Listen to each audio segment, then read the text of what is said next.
آپ نے پردہ ہٹایا، حسن کی روشنی تابانی کا یہ عالم تھا، تابناکی کا، کہ جیسی چہرے پر لوگوں کی نظر پڑی لوگوں نے اپنے کپڑے پھاڑنے شروع کر دیے۔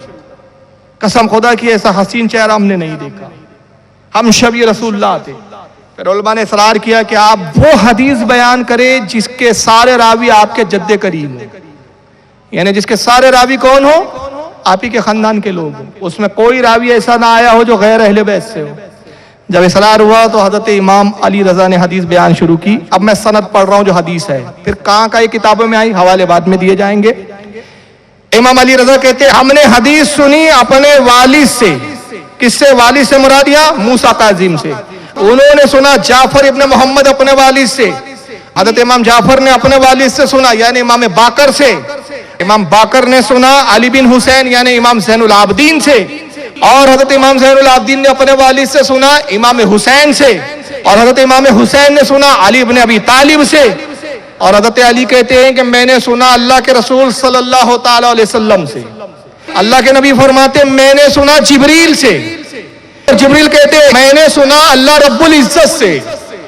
یہ ہے حدیث کی سند۔ آپ دیکھیے سند ہی سن کے آپ کی زبانوں سے سبحان اللہ نکلا، اور پھر اس سند کی میں خوبی بتاؤں گا تو وہابیت کتنا باطل فرقہ آپ کو احساس ہوگا اس کا۔ انہوں نے امام علی رضا نے سند بیان کی کہ میں نے اپنے والد موسیٰ کاظم سے سنا، حضرت موسیٰ کاظم نے اپنے والد امام جعفر صادق سے سنا، امام جعفر صادق نے اپنے والد امام باقر سے سنا، امام باقر نے اپنے والد امام زین العابدین سے سنا، امام زین العابدین نے اپنے والد امام حسین سے سنا، امام حسین نے اپنے والد حضرت علی سے سنا، حضرت علی نے رسول اللہ سے سنا، رسول اللہ کہتے ہیں میں نے جبریل سے سنا، جبریل کہتے ہیں میں نے اللہ پروردگار عالم سے سنا۔ بے شک اللہ نے ارشاد فرمایا لا الہ الا اللہ حسنی، اللہ فرماتا ہے کہ لا الہ جو کلمہ ہے یہ میرا قلعہ ہے۔ اللہ فرما رہا ہے کہ لا الہ الا اللہ کیا ہے؟ کلمہ طیبہ لا الہ الا اللہ محمد رسول اللہ یہ میرا قلعہ ہے۔ فمن قالها دخل حصنی، جس نے اس کلمے کو کہا اور اقرار کیا دل و جان سے، زبان سے کہا دل سے قبول کیا، وہ میرے قلعے میں داخل ہو گیا۔ اللہ فرماتا ہے لا الہ الا اللہ میرا قلعہ ہے، جس نے اس کو پڑھا، جس نے کہا اور اقرار کیا دل سے مان لیا وہ میرے قلعے میں داخل ہوا۔ وَمَن دَخَلَ حِصْنِي أَمَنَ مِنْ عَذَابِي، اور جو میرے قلعے میں داخل ہو گیا اس نے میرے عذاب سے امان پا لی۔ اب یہ حدیث تو یہاں مکمل ہو گئی۔ محدثین فرماتے کہ جب آپ نے یہ حدیث بیان کی لوگوں کی چیخیں نکل گئی، اور اس وقت جتنے لوگ قلم اور دواسط حدیث کو لکھ رہے تھے ان کی تعداد شمار کی گئی تو تقریباً 20,000 محدثین تھے جو اس حدیث کی روایت کو نقل کر رہے تھے۔ 20,000 لوگوں نے اس وقت اس حدیث کو حضرت امام علی رضا سے سن کر نقل کیا، اور وہ خود اس حدیث کے راویوں میں شمار ہوئے گویا۔ اب اس کو لکھا کس نے؟ پہلے حوالے سن لیں، پھر اس کے بعد میں بڑی پیاری بات عرض کروں گا۔ اس حدیث کو امام دہلوی نے مستدرک الفردوس میں لایا، امام ابن عساکر نے تاریخ دمشق الکبیر جلد 5 صفحہ 463 پہ لکھا، امام مناوی نے فیض القدیر جلد 4 صفحہ 499 پہ لکھا، امام اجلونی نے کشف الخفا جلد 1 صفحہ 22 پہ لکھا، امام حاکم نے تاریخ نیشاپور میں لکھا، اور اسی حدیث کو امام ابن ماجہ نے، اب یہ سیاہ ستہ کے اندر ہے امام ابن ماجہ کی سنن، انہوں نے کچھ الفاظوں کے تھوڑے سے ہیر پھیر کے ساتھ اپنی سنن میں جلد نمبر 1 صفحہ 25 حدیث نمبر 65 پہ لکھا۔ خطیب بغدادی نے تاریخ بغداد جلد 5 صفحہ 418 پر لکھا، اور بھی محدثین نے اس کو لکھا۔ اب یہ جو سند ہے، امام علی رضا کہتے ہیں میں نے اپنے والد موسیٰ کاظم سے سنا، موسیٰ کاظم کہتے ہیں میں نے اپنے والد امام جعفر سے سنا، امام جعفر کہتے ہیں میں نے اپنے والد امام باقر سے سنا، امام باقر کہتے ہیں میں نے اپنے والد امام زین العابدین سے سنا، امام زین العابدین کہتے ہیں میں نے اپنے والد امام حسین سے سنا، امام حسین کہتے ہیں میں نے اپنے والد علی سے سنا، مولا کائنات کہتے ہیں میں نے رسول اللہ سے سنا، رسول اللہ کہتے ہیں میں نے جبریل سے، جبریل کہتے ہیں میں نے خدا سے۔ اب یہ جو سند ہے اس کی خاصیت کیا ہے؟ امام ابن ماجہ، امام احمد، خطیب بغدادی، بلکہ کثیر علماء کی تعداد، امام قشیری، بڑے بڑے امام فرماتے ہیں لا قریہ حاضل اسناد علی مجنون لا برا، کہتے ہیں یہ وہ اعلیٰ سند ہے کہ اگر کسی پاگل کے کان میں سنا دی جائے تو اللہ تعالیٰ اس کو شفا عطا فرما دے۔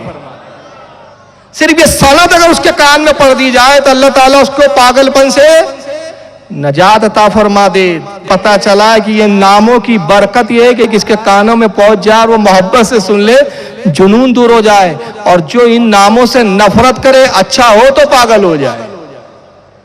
ہر چیز کا ایکشن کا ریئیکشن ہوتا ہے نا، یہ وہ سند ہے۔ امام عبد الرحمن بن ابو حاتم رازی بہت بڑے جرح و تعدیل کے امام ہیں، امام بخاری کے شیخ میں، وہ فرماتے ہیں کہ میں ملک شام میں گیا، سفر میں تھا ملک شام میں نے دیکھا کہ ایک شخص مرگی کے دورہ میں مبتلا ہے، اس کو مرگی کا دورہ پڑ گیا، لوگ چپل سنگا رہے ہیں، کوئی جوتا سنگا رہا ہے جیسے مرگی والے کے ساتھ کرتے ہیں، کوئی پانی کے چھینٹے دے رہا ہے۔ آپ نے فرمایا ہٹو، اس سے کچھ نہیں ہونے والا۔ حضرت امام عبد الرحمن ابن ابو حاتم گئے اور کان میں کچھ جملے کہے، اس کی مرگی ہمیشہ کے لیے دور ہو گئی۔ لوگوں نے کہا اے ابو حاتم آپ نے کیا کہا؟ قسم خدا کی میں نے وہی سند پڑھ دی جس کے بارے میں محدثین کہتے ہیں مجنون کو سنا دی جائے، پاگل کو سنا دی جائے تو اللہ اس کو نجات اور شفا عطا فرماتے۔ امام ابو القاسم قشیری رحمۃ اللہ علیہ، یہ بہت بڑے محدث اور امام ہیں۔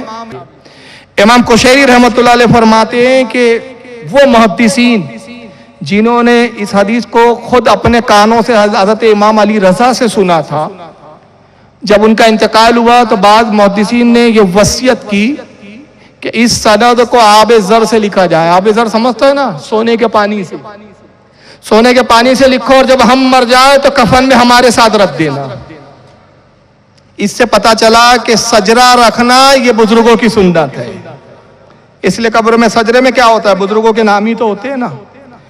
انہوں نے وصیت کی۔ امام ابو القاسم قشیری رحمۃ اللہ علیہ فرماتے ہیں کہ بعض محدثین نے جنہوں نے یہ حدیث امام علی رضا سے اپنے کانوں سے سنی تھی نیشا پور میں، وصیت کی کہ اس حدیث کو، اس سند کو آب زر سونے کے پانی سے لکھا جائے اور جب ہمارا انتقال ہو ہمارے کفن میں رکھ دیا جائے۔ امام ابو القاسم قشیری فرماتے ہیں وصیت کے مطابق ویسا ہی کیا گیا۔ تو بعض کو خواب میں دیکھا گیا کہ جنت کی سیر کر رہے ہیں۔ پوچھا گیا کہ اللہ نے آپ کے ساتھ کیا معاملہ کیا؟ تو انہوں نے کہا کہ اللہ تعالیٰ نے اس سند کے طفیل اور اس کی برکتوں سے ہمیں اپنے امن کے قلعے میں داخل کر دیا اور ہمیں بخش دیا۔ اب بتائیے اس سند میں ایک راوی کون ہے؟ حضرت علی رضا کہہ رہے ہیں میں نے سنا اپنے والد موسیٰ کاظم سے، موسیٰ کاظم کہتے ہیں میں نے سنا امام جعفر صادق سے۔ امام جعفر بھی اس میں راوی ہے یا نہیں؟ امام جعفر اگر کمزور اور ضعیف ہوتے تو اس سند میں یہ فضیلت ہوتی نہیں ہوتی، اس سند کی تاثیر ہوتی، یہ اعلیٰ درجے کی سند کہلاتی۔ کیا 20,000 محدثین اس حدیث کو، اس کی سند کو نقل کرتے؟ کیا اس سند کو لکھ کر اپنے کفن میں قبر کے ساتھ رکھنے کی وصیت کرتے؟ تو کتنی بڑی جہالت ہے ابن تیمیہ کی۔ وہ کہتے ہیں کہ امام جعفر صادق علم حدیث میں کمزور ہے اور ان پر جھوٹ کی تہمت ہے معاذ اللہ۔ تو یہ تو ایک بہت بڑا الزام ہے، بلکہ امام جعفر کو اللہ تعالیٰ نے جو علم دیا، آپ خود فرماتے، اس کو علامہ دمیری نے حیات الحیوان میں لکھا، میرات الاسرار کے اندر حضرت عبد الرحمن چشتی رحمۃ اللہ علیہ نے لکھا، اور اس کو اور بھی علماء میں جیسے امام عبد الرحمن جامی رحمۃ اللہ علیہ نے شواہد النبوت اپنی کتاب صفحہ 327 پر لکھا کہ امام جعفر فرماتے لوگوں اللہ نے ہمیں دو طرح کا علم دیا، ایک علم جو ہم تم پہ ظاہر کرتے ہیں، اور ایک علم وہ ہے کہ جو ہم تم پر ظاہر نہیں کرتے، وہ اہل بیت کا اسلحہ ہے، ہتھیار ہے، ہم وہ علم تم پہ ظاہر نہیں کرتے۔ اور اللہ نے ہمیں ایک کتاب دی جس کا نام جفر ہے۔ کیا نام ہے اس کتاب کا؟ جفر۔ پوچھا گیا ہے کہ امام جعفر صادق کی کتاب آپ اہل بیت کو کیسے ملی؟ کہا کہ اللہ نے رسول اللہ کو عطا فرمائی، رسول اللہ نے علی کو یہ کتاب لکھوائی۔ قسم خدا کی قیامت تک جو کچھ ہونے والا ہے، جو کچھ ہو چکا، ہر چیز کا ذکر اس کتاب میں موجود ہے، حتیٰ کہ قیامت تک جو چیزیں پیدا ہوں گی ان کے نام تک اس کتاب میں درج کر دیے گئے۔ یعنی اگر آج کمپیوٹر ایجاد ہو رہا ہے تو اس کتاب میں لفظ کمپیوٹر بھی موجود ہے، موبائل آج کی ایجاد ہے اس میں موجود ہے۔ تو یہ علوم و فنون تھے امام جعفر صادق کی۔ یہی وجہ ہے کہ جب بھی کسی نے آپ سے مناظرہ کیا ہے تو امام جعفر صادق رضی اللہ تعالیٰ عنہ نے وہ دلائل کے انبار لگائے کہ انسانی عقل جہاں دم توڑتی ہے امام جعفر صادق کے دلائل شروع ہوتے ہیں۔ اس تعلق سے میں دو بڑے بہترین واقعات آپ کی بارگاہ میں عرض کر رہا ہوں۔ ایک شخص امام جعفر کے پاس آتا ہے جو خدا کے ماننے کا قائل نہیں ہے، وہ خدا کو نہیں مانتا، دہریہ ہے، کمیونسٹ ہے۔